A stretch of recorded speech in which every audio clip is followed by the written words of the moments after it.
24 edition, not too bad. 2011. With us.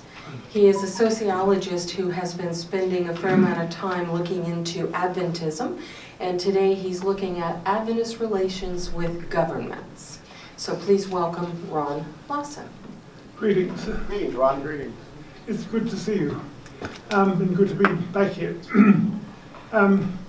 Adventist relations with governments, a preference for dictatorial regimes, question mark. Early Adventism expressed strongly negative expectations of the US government, which it identified with the persecuting beast of Revelation 13. Adventists initially associated these expectations with the continuing presence of legal slavery. After the Civil War, they pointed to the arrests of some Adventist farmers because they did not heed state blue laws forbidding work on Sundays. They were acutely aware of agitation for a national Sunday sacredness law and expected persecution from the federal government allied with Catholics and apostate Protestants as a result of their imposition of the mark of the beast. In the latter 1880s, it seemed as if their expectations were about to be fulfilled when a Sunday sacredness law was introduced into Congress. These were surely the final signs that they were due to be fulfilled and usher in the return of Christ. But rather than welcoming the dreaded law and rejoicing because the long wait was surely almost over, they chose to oppose passage of the law in order to extend the time for proclaiming the nearness of the end, declaring that the USA had not yet become the persecuting beast after all, but was still lamb-like. They proclaimed the importance of religious liberty, by which they really meant liberty for Adventists. Much later, they would broaden that to other groups also. This was one of the first indications that Adventism was becoming more comfortable with its social and political environment. By the time of the First World War, Adventists abandoned the pacifism and conscientious objector status they had embraced during the American Civil War, and instead chose to be non-combatants, which allowed them to display their patriotism by serving in the military forces while still avoiding killing. Church leaders arranged for members who were likely to be conscripted once war broke out to be trained in basic first aid and medical skills, in the hope that this would allow them to be assigned as medics and thus not face Sabbath problems, since it is lawful to do good on the Sabbath. By the time that it seemed likely that the US might enter the Second World War, Adventist relations with both the American government and military had improved to the extent that the medical training for likely conscripts on Adventist campuses was provided by military officers. That program, the Medical Cadet Corps, was revived during the Korean War. It was during that war that Adventists first became military chaplains. A special camp was created in Texas where non-combatants could receive their training, and church leaders were thrilled when the US Army Surgeon General contacted the General Conference seeking approval for the Army to ask Adventist draftees to volunteer for Project Whitecoat, a research program where they would be exposed to agents used in biological warfare. While a goodly number of American Adventists vote in elections, it was many years before an Adventist was elected to Congress, and there have never been more than 2 there at one time. There were too few American Adventists to make much of an electoral impact. There were even fewer in other countries of the developed world. I have not heard of any Adventist parliamentarian anywhere in Europe. A friend of mine served several terms in the Legislative Assembly of the state of Queensland in Australia, but I do not know of any Adventists who were elected to either the Federal House of Representatives or the Senate there. Let's turn our attention to relationships with dictators.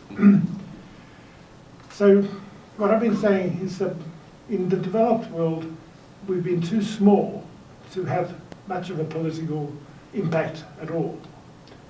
However, as the church was globalized, very different situations developed in other parts of the world. Adventists learned that while their presence in the democracies of the Western world was too small to accumulate influence, they could gain some objectives if they toadied to dictators.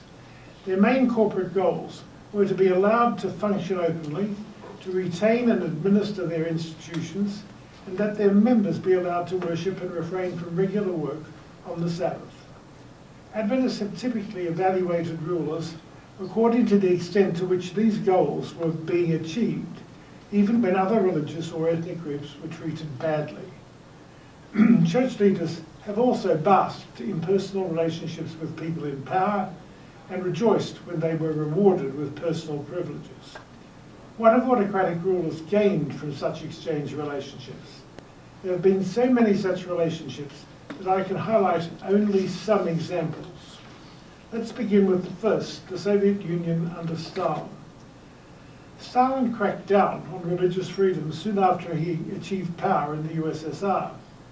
This first impacted Adventists at their 1924 All-Russian Congress, when leaders were forced to sign a statement that military service was a matter of private conscience. This statement was strengthened considerably at the next Congress in 1928, which proclaimed that military service was a Christian duty and that anyone teaching otherwise was a heretic and should be disfellowshipped. Meanwhile, new laws proscribed proselytizing activity and charitable work by religious groups. By accepting these demands, the Adventist Church was able to function openly, but under highly compromised circumstances.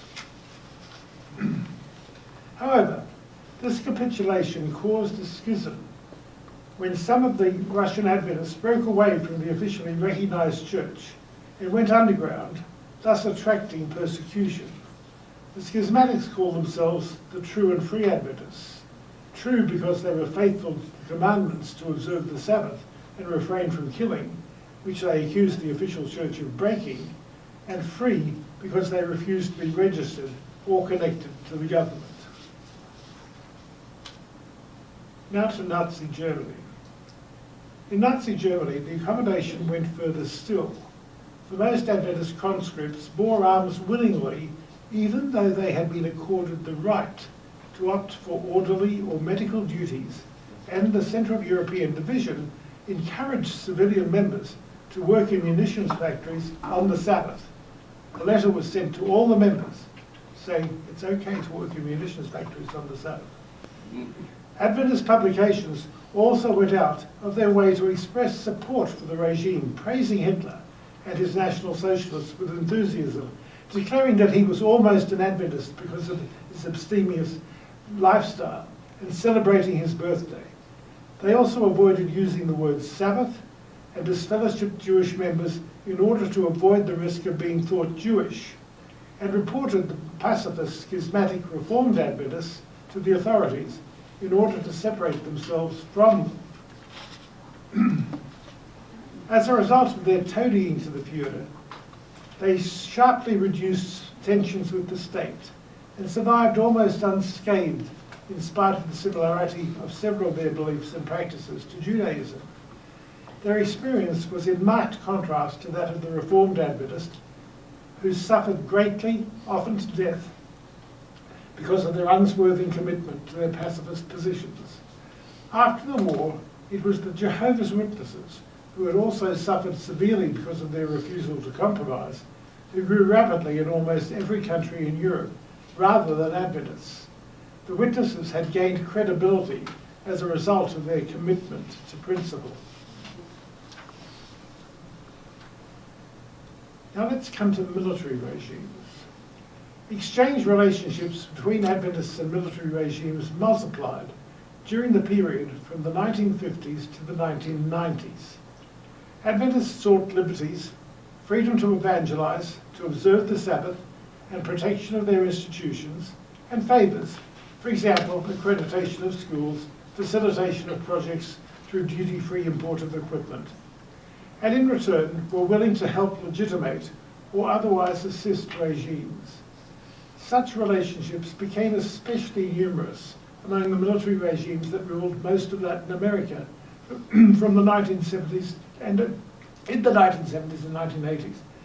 For example, in General Pinochet's Chile, Adventists became known as friends of the president, providing him with legitimacy from a religious source when he was under attack from the Catholic cardinal for torture and disappearances. In return, they received accreditation for their college. Adventist leaders in Argentina boasted of their closeness to generals during the military regime.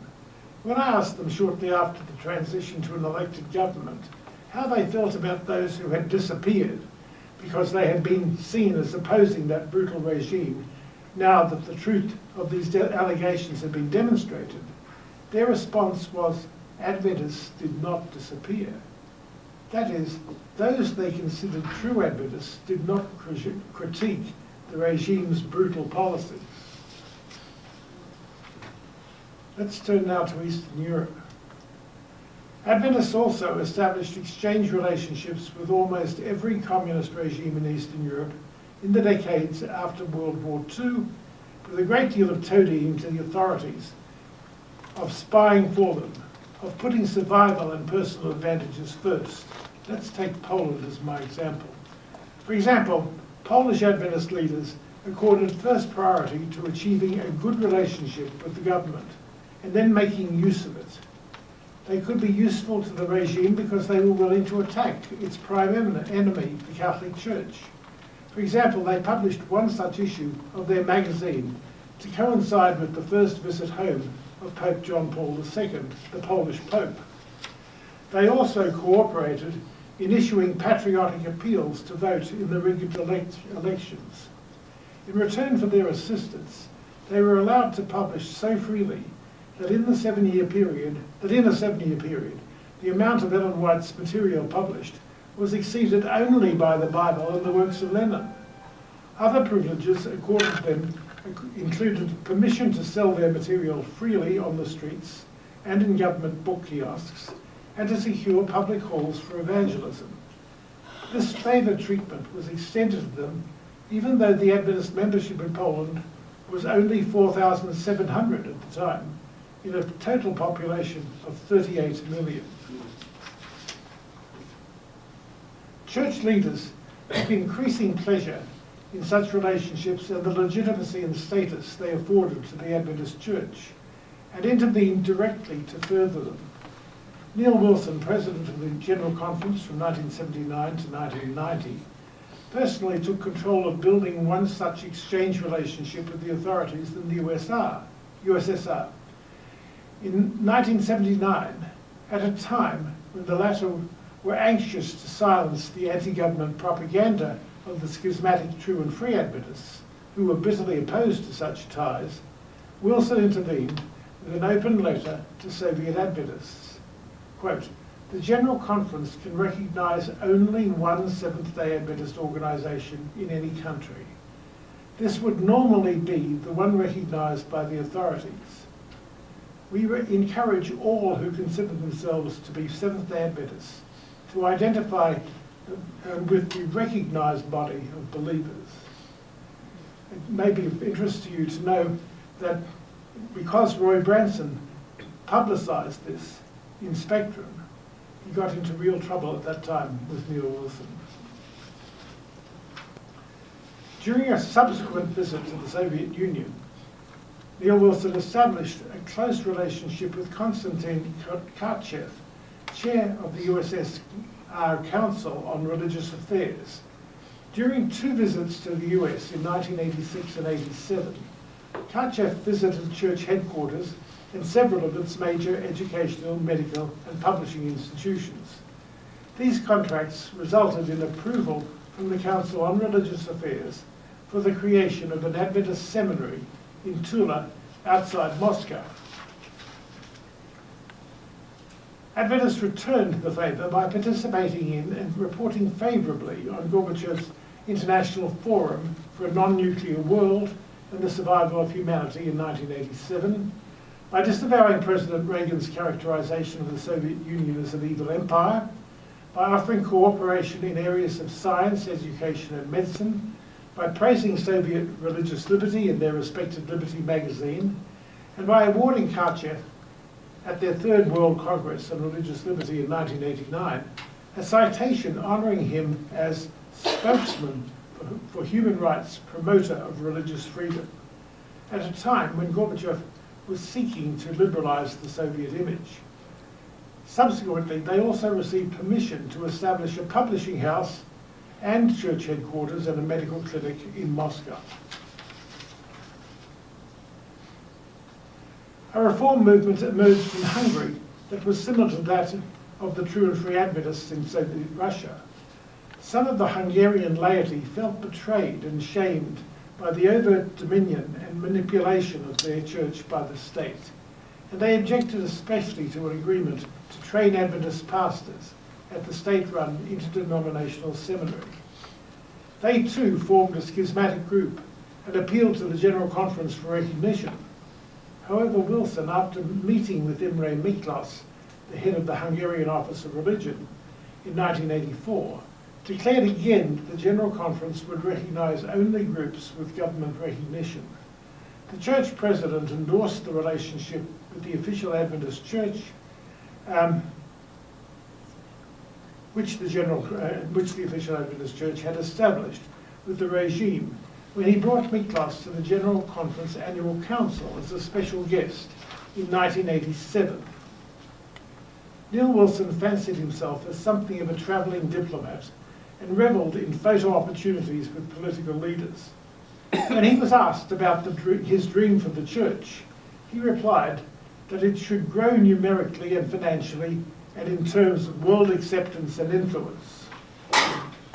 His successor, Robert Falkenberg, told proudly that when he had been located in Guatemala City as the leader of the Adventist Church in Central America, he knew General Fernando Romeo Lucas Garcia, the president military dictator of Guatemala, so well that he often visited him in the presidential palace, and that he was the first Protestant leader to be given a state farewell reception when he was about to move to a new position.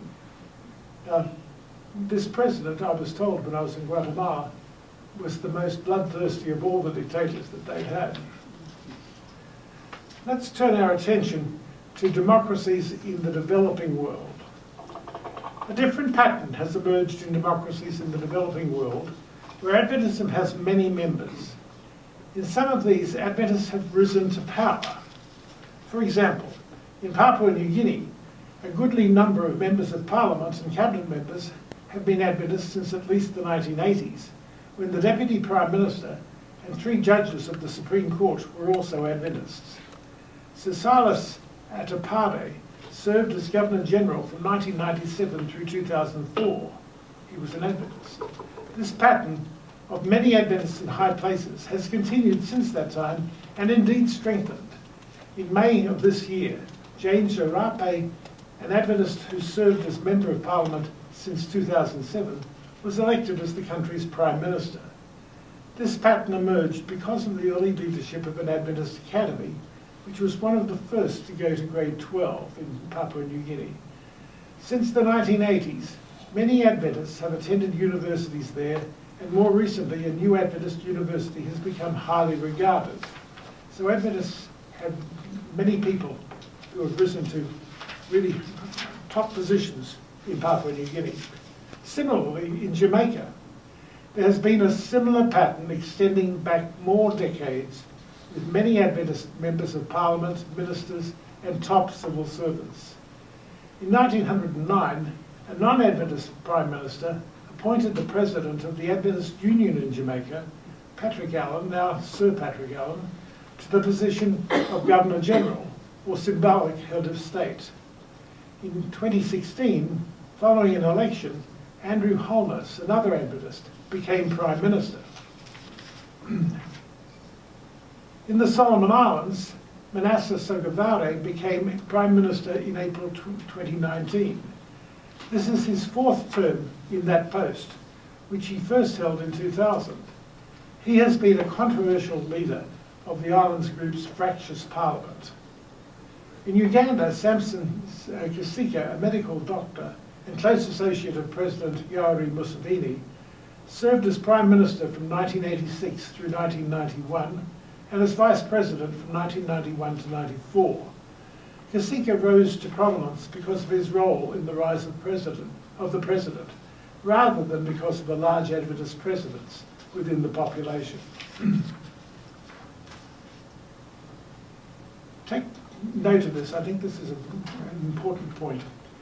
When I asked Adventists in high places about how their Adventism had shaped the policies they embraced, they seemed to have no idea what I was getting at. Adventist leaders, used to a few influential Adventists in America, have not prepared Adventists to consider such questions. Consequently, their answers mentioned things like getting land for church buildings, and in Jamaica, giving pathfinders a public role. None have suggested that being an Adventist shaped their policies. For example, when I asked the then Minister for Social Services in Jamaica, a very poor country, how his Adventism had shaped the policies he embraced, he appeared to have been stumped by the question, and then stammered that he had adopted 20 children.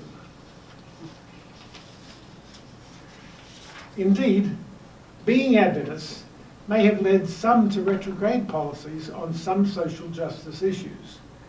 Jamaica, for example, has a reputation for severe mistreatment of LGBT persons. When I was the president of the Metro New York Adventist Forum, a member who had come from Jamaica to the USA for college appealed successfully to an immigration court for refugee status because of the danger he would face if forced to return there. In Uganda, the president of the Adventist Union, who was also head of the ecumenical organization, was successful in securing the passage of a law that being homosexual is a capital crime. Roles in overthrowing democratically elected governments. A disturbing precedent in some countries has been the role of Adventists in overthrowing democratically elected governments. When elections in Fiji elected a government that relied on the votes of the Indian community, which has about half of the population, which has had about half of the population for several generations, for the first time, it was overthrown by a Fijian nationalist coup that was led by an Adventist. An elected government in the Solomon Islands was also overthrown by a coup led by an Adventist. Where Adventists are without political influence. There are many countries where Adventist numbers are so limited that they have gained no real political influence there. In such situations, Adventists tend to highlight their religious liberty congresses. Fostering religious liberty for all is regarded as their best possible protection in such countries. In recent years, Adventists have become less totally self-serving with their religious liberty organisation. They have come to see that if they promote liberty for other despised groups, they are also more likely to benefit themselves. For a religious group that has long interpreted biblical passages to suggest that Adventists will face persecution, Adventists have actually faced very little persecution. While Mormons were heavily persecuted in the 19th century and witnesses in the first half of the 20th century, Adventists have worked diligently and with a considerable degree of success to foster relationships with authoritarian governments, and thus to find safety and even receive perks rather than persecution. There is an irony associated with the Adventist use of festivals highlighting the virtue of governments embracing religious liberty to shore up their own freedom. Not only have Adventists been largely self-serving in this as a denomination, but the principle is put forward as primarily a means of protecting the church organisation. The freedom of the church organisation to exist, to evangelise, to run its institutions, to send tithe receipts up the church structure, and hopefully to flourish. However, this commitment to religious liberty does nothing to guarantee or even foster the freedom of church members to think their own religious thoughts or to question accepted Adventist tenets. Indeed, to give an example, when the government of Western Samoa decided to move the international date line from west of its borders to the eastern side, the South Pacific Division of the Adventist Church finally decided that because God had presumably given the line's original position, and in order for Adventists to keep worshipping every seventh day, Adventists should henceforth worship on the day newly designated as Sunday. In other words, we go to church the same day as everybody else. However, when some Samoan members disagreed strongly and held that the most important thing for Adventists to do was to continue to worship on the day before everyone else worshipped, they were regarded as rebels for publicising their disagreement with a decision made at division headquarters. Well, I set out to give you a good time for discussion, and we've succeeded.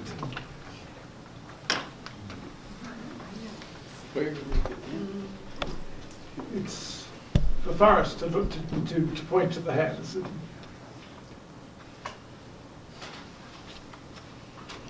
Forrest.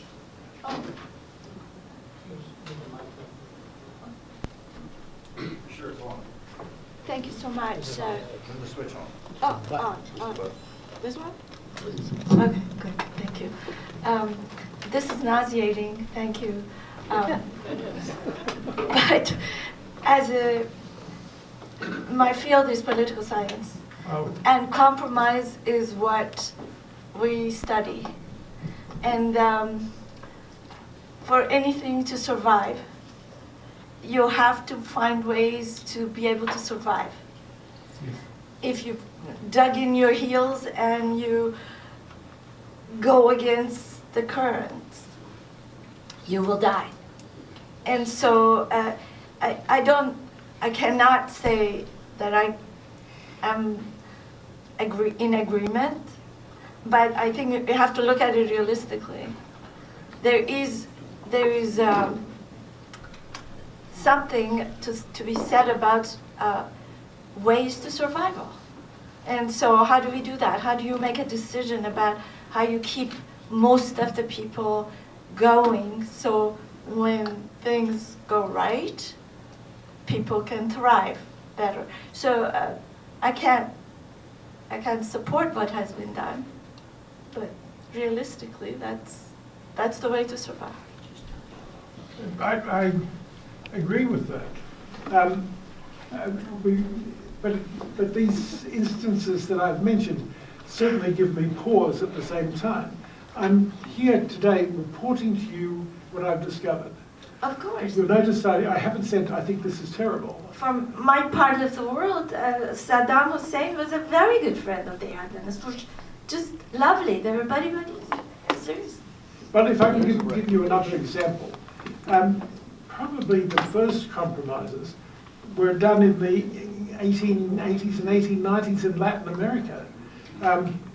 These are the ones that I'm aware of, because at that point Adventists were since the Civil War, we were conscientious objectors, pacifists, and in Latin America, when they conscripted, there was no opportunity to be even a non-combatant, never mind a conscientious objector. And the Adventists basically decided to go ahead and serve in the military. And that's continued there, so that, for example, when I was in Argentina, it was at that time before the war which broke out over the Falkland Islands, what they call the Malvinas. I was told that Adventists have joined the army with weapons because we never go to war. A year or two later, they went to war, and Adventists were there fighting with their weapons.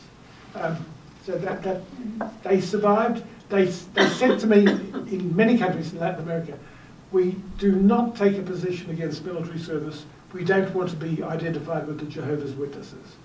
If we did not go into the military as regular soldiers, we would lose our colleges and our land. So in order to keep everything, we just simply do what the government wants us to do. Over there. Go on. I don't know whether it's an American known nursery rhyme where the cat is asked where it's been and it's said to London to visit the Queen, and asked what it did there. It said it frightened a mouse right under the chair. My understanding is that it wasn't Samoa, it was Tonga where that arose over the Sabbath. We have some Adventist connections, particularly Barry, because his wife was born there under when parents who were missionaries there and were part of round one where that decision was decided. I have a presentation on the Sabbath in a round world, and in that I look at all the instances.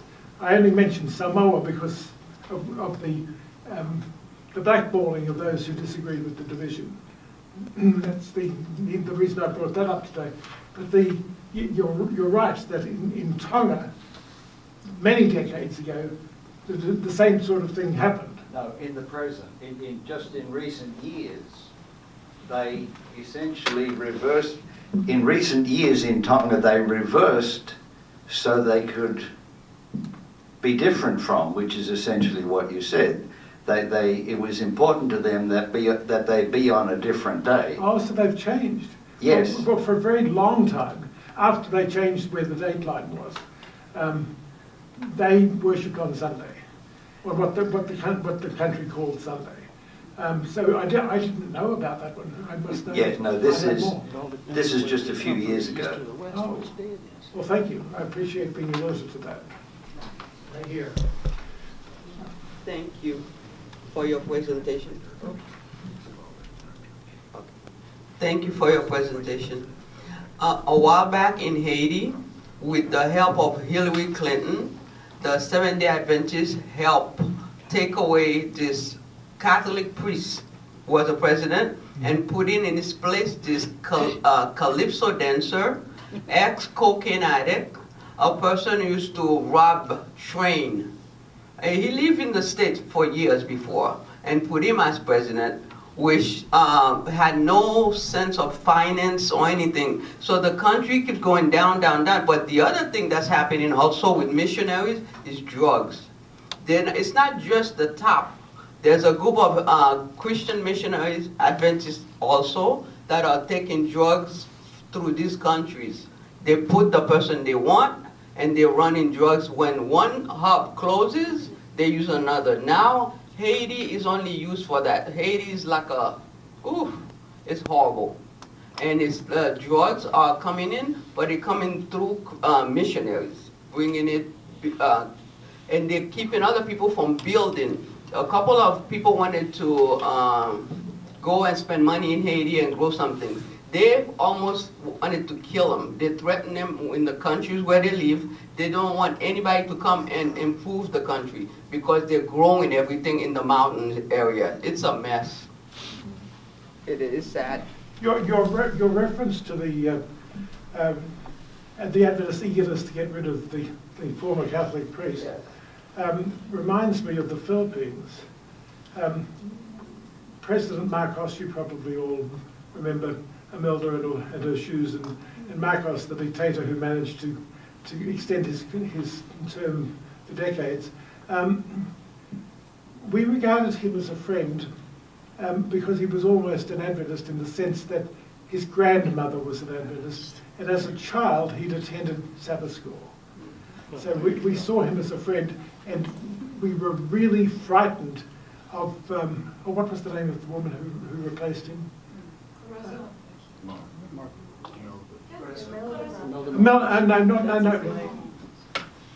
She was very, because of the corruption and dictator, she became important in making him flee.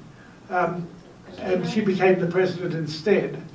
And she had the support of Cardinal Sin, who was the Catholic cardinal in Manila. And we regarded that as, the mark of the beast potentially. And so we supported Marcos rather than supporting a democratically elected president. Aquino. Well, this dilemma of Christians, feeling like they're in a minority and wanting to befriend the leaders, is not unique to Adventists, nor is it unique to the developing world. We see in our country today Christians, owning the baby Christian that's in charge of the country, and supporting him in all kinds of ways. And we as Adventists are no different.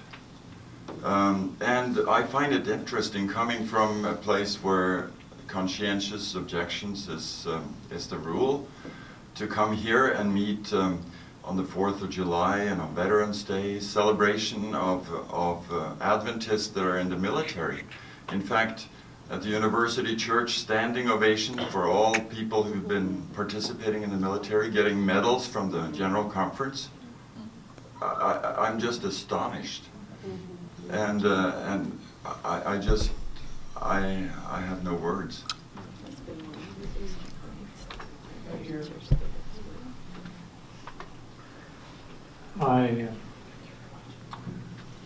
This touches so many different things, that I've experienced through the years.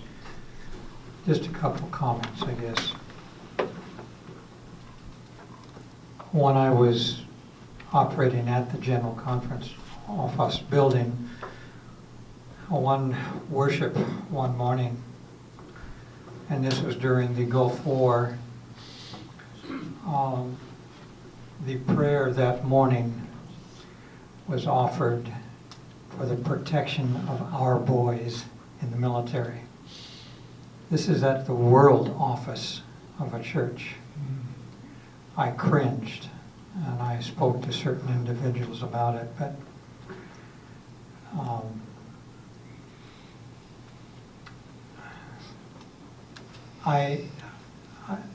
I think we have to realize that these are not easy decisions, and we do need to realize it needs to be very local in context, and we have to allow decisions at a local level.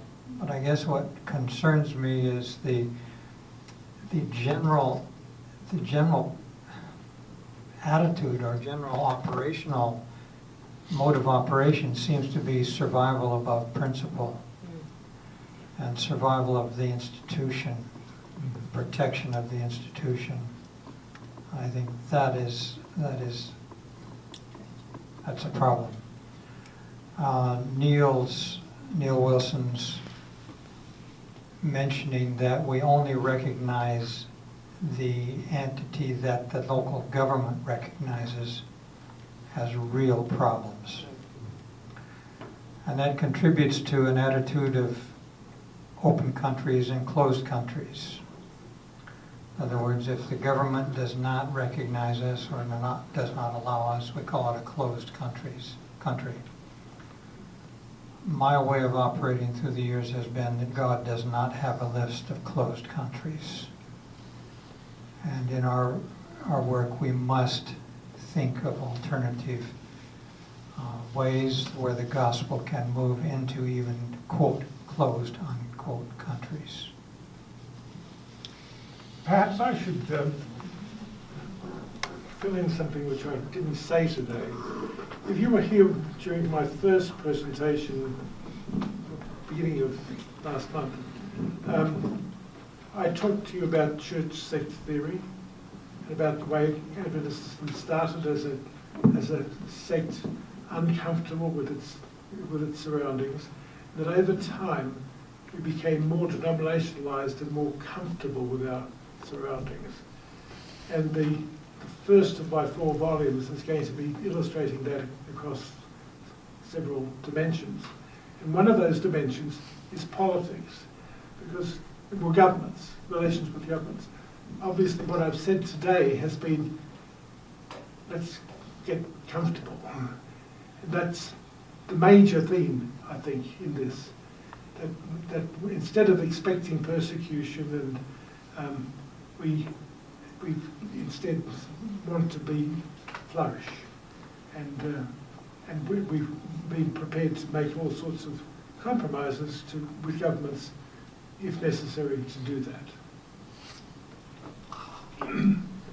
Thank you, Ron, for your presentation, and I think you caught very well the relationship between the Adventist Church and different regimes throughout the world.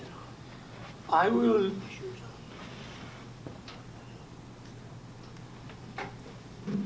speak a little bit about the relationship of the church, the Adventist Church in Eastern Europe and in Russia during the communist regimes, because I have a personal experience about that. You mentioned a few good examples. First of all, I'd like to say that from the beginning that the Adventist Church is not a militant church. It is a church that struggles for survival throughout the world. And I remember that the Adventist leaders, basically during the communist times, that was a religious government, an atheist government, they struggled to survive. And they showed their commitment to the communist government, quoting Paul especially, that says you should be submitted to the governments unto the Lord.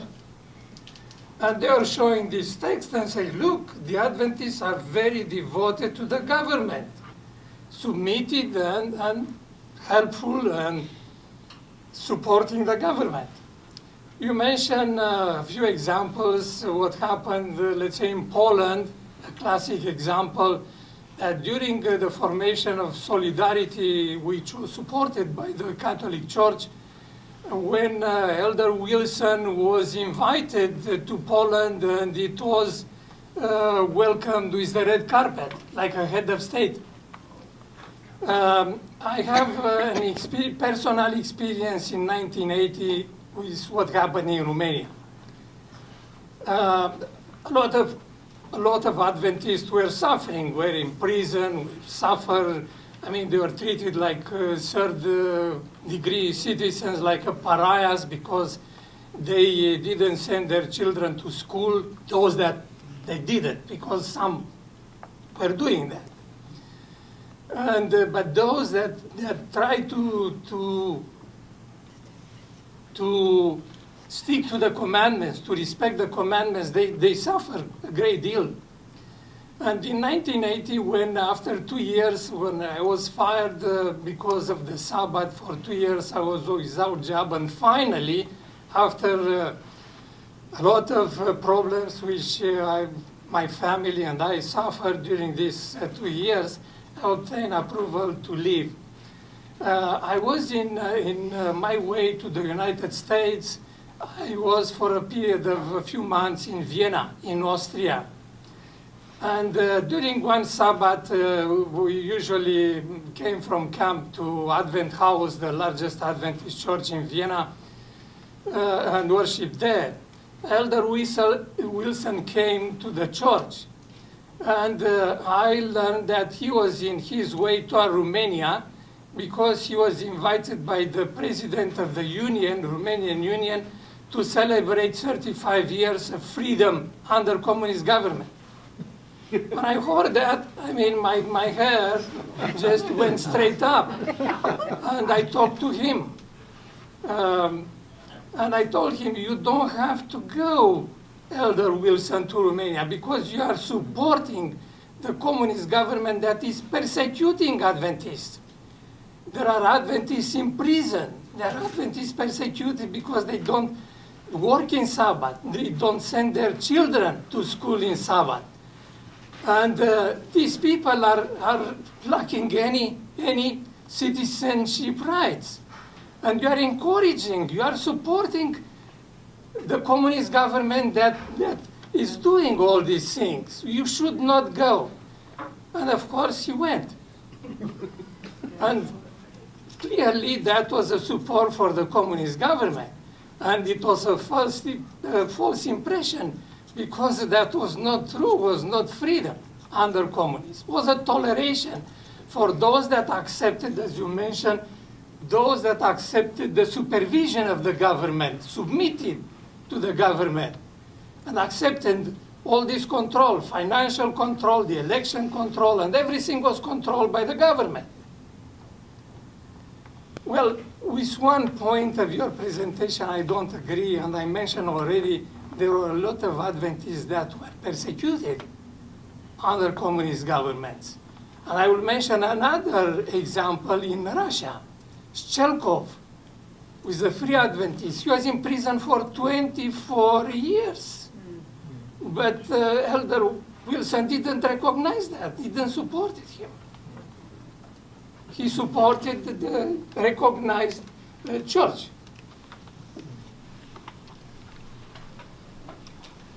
It's not working, and apparently hasn't been working for a while, so just wanted to say that I really appreciate the comments that we have heard, not the least of which is the fact that this presentation is in some way remarkable and in some way nauseating. I come from a country called Switzerland. In our churches of Switzerland, we have never seen a flag, a Swiss flag in the church, even though the Swiss flag happens to be a cross. America has an attitude towards government that is unlike anything I have seen anywhere else in the world. We support our government here in America, and oftentimes we do it because it's our government, and almost as if to say, whoever is in charge of a government is assigned to that position by God.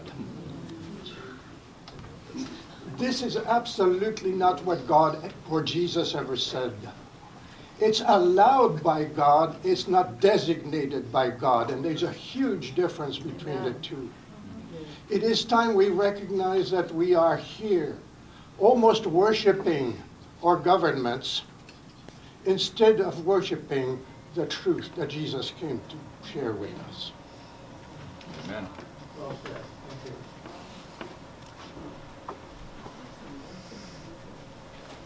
Well, let me say something.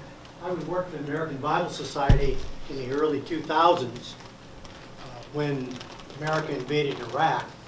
And the American Bible Society president pleaded with George Bush not to invade Iraq because of all these tensions. And if Saddam Hussein had not actually ran that with an iron fist, Christians would not have had their opportunity to worship. So, and then after he left, then they had to flee. So, I guess that's a pragmatic response to that. Thank you. I don't think that works. I can speak without. Speak louder. Okay. Anyway, I appreciate your presentation, and sorry I missed your previous ones because I was abroad. But I think I need to read or watch on the thing, because I do like the sociology of religion, and it looks like that is your theme. I think you have presented today, I mean, and in your remarks later, I mean, you mentioned, I mean, a broad spectrum with relationship with the government, but the examples that you have presented throughout history and also geography represents different situations of the church in this particular country. Because in some of these countries, the church operates still as a sect, in others operates as a denomination, and in others, at least they pretend to, although I don't know if that's the case, as a religion. And you know better than I do, I mean, the difference between these three, I mean, situations. I just have a comment that is interesting to see how the son of Neil Wilson operates slightly different than his father. Because what is happening now in Burundi seems just the opposite, that the church is now officially recognizing the one that is not officially recognized by the government. Yes. I don't know how the whole thing is going to evolve, but I mean, I just wanted to put as a question for you to address. That's a fascinating thing. I was thinking about it earlier in this meeting, actually, because there is Ted, who seems to be, I don't know enough about the Burundi situation. I've just read what's been on Spectrum and Adventist Today websites. But it seems as if, for some reason, the church took umbrage at the previous union president, and he's been dismissed officially and somebody else chosen instead. And the government has not accepted the church's decision, and it continues to support the previous administration. And apparently the church is divided, with some Adventists supporting one and some Adventists supporting the other. And Ted seems to be very upset that the decision of the church, the division, I suppose in this case, to support this candidate rather than that candidate, or this administration rather than that administration, has not been accepted. Right. The descriptive piece here has been excellent. Can you be... Rodney, just a second, please. Try again.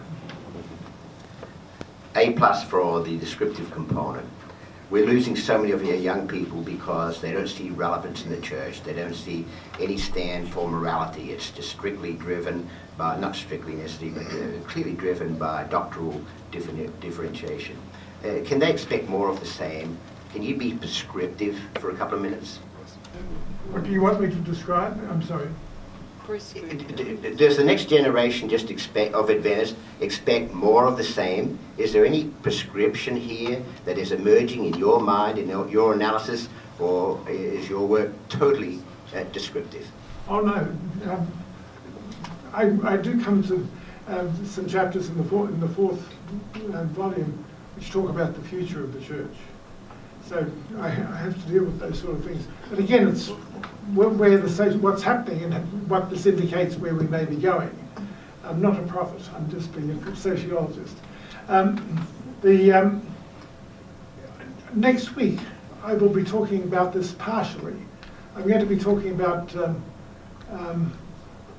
when immigrants take over, the dynamics, when there's been large influxes of immigrants to 5 countries, and what happened in those 5 countries. And it's interesting to see how the different generations have responded differently. So I'll be talking about that next week. Jerry. Well, thanks, Ron, for your presentation. I have a question about the people who have resisted over the years.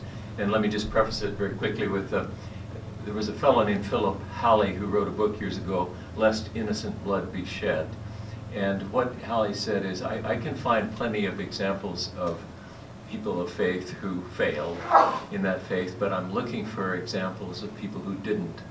So he went to, he told the story of La Chambon in France, the Huguenot village that resisted the Nazi or the Vichy government and saved hundreds of especially Jewish children.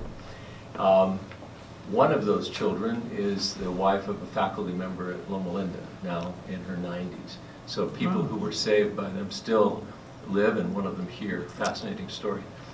Over the years, the Jehovah's Witnesses in the Third Reich, the Free and True Adventists, I heard Nathan Sharansky talk about his connection to them as a resistor in the Soviet Union, how much that meant to him as a person. I think of Ellen White urging people to be civilly disobedient with reference to the fugitive slave law, and other heroes we hold up like Desmond Doss.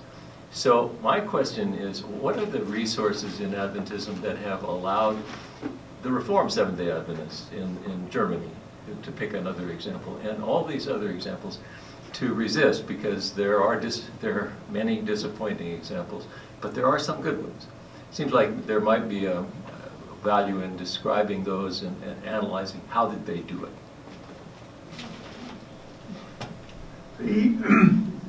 Actually, I was at a conference at Friedensau in 2014, which discussed the situation in World War I, 100 years later. And I was very interested to see that they had invited the leaders of the Reformed Adventists to be there. And there was a presentation during the week, unexpected, which came from the 2 German unions, which had agreed on this to do it. making an apology to the Reformed Adventists for the way the Adventists had treated them. Now, the Reformed Adventists were known in Germany in World War I as the 2%. So, in other words, about 2% of Adventists refused to serve in the military and supported that position, whereas the vast majority went with the official church. The official church went further than it needed to go, because it was possible to be a non-combatant, for example, in Germany. But we didn't. We used weapons. But the Reformed broke with that and suffered considerably, as they did, of course, again under Hitler, as I mentioned today. So what several people have said today is true, that it is a matter of do you want to survive or do you not want to survive? And the Reformed did survive, but they survived with great penalty. And whereas the Adventist Church was used as an example of supporting the regime. Indeed, we gave when the Nazis took over our social work program in Germany, and Adventists continued to provide the personnel to run it. And that was a way of being seen as being Nazi supporters. Yes, Dave. David. Okay, just a couple, how much time do we have? 90 seconds. Okay, I think 3 comments. One, we go all the way back to James White, trying to negotiate something other than absolute pacifism in our community. Secondly, I think it's really helpful for those who have first-hand experience with this sort of thing to tell us what they themselves have heard. I think it's not quite as helpful for us to report what people reported and so forth. So a little caution there. And thirdly, I invite you to see a brand new movie on Harriet Tubman. It's in the cinema now, and you must see it. If you don't see it before next Sabbath, you know where you're going to go, and it's not a very nice place. Okay? Boy, he sounds threatening there, doesn't he? Are you going to say something about this afternoon? And then this afternoon, we have Fred Zurcher, who's going to be presenting on the Sabbath School Quarterly.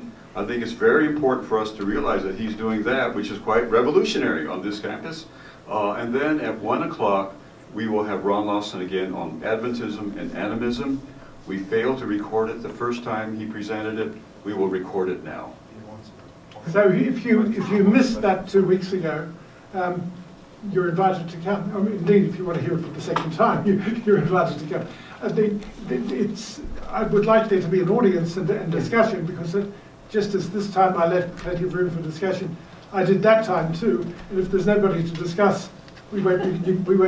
It'll be a very short meeting, shall we say? Now, at what time is that again? 1 o'clock. 1 o'clock. Where will it be? Here or there? Here, right here. Everything's right here. Oh. So Fred Zurcher's group meets at noon, and then Ron Lawson's presentation is at 1. Okay. All right. At this time, we'll have our benediction, but I do want you to pass these to the aisles at the end, so they're much easier to pick them up. The Lord bless you and keep you. The Lord make his face to shine upon you and be gracious to you. The Lord lift up his countenance upon you and give you peace. Amen.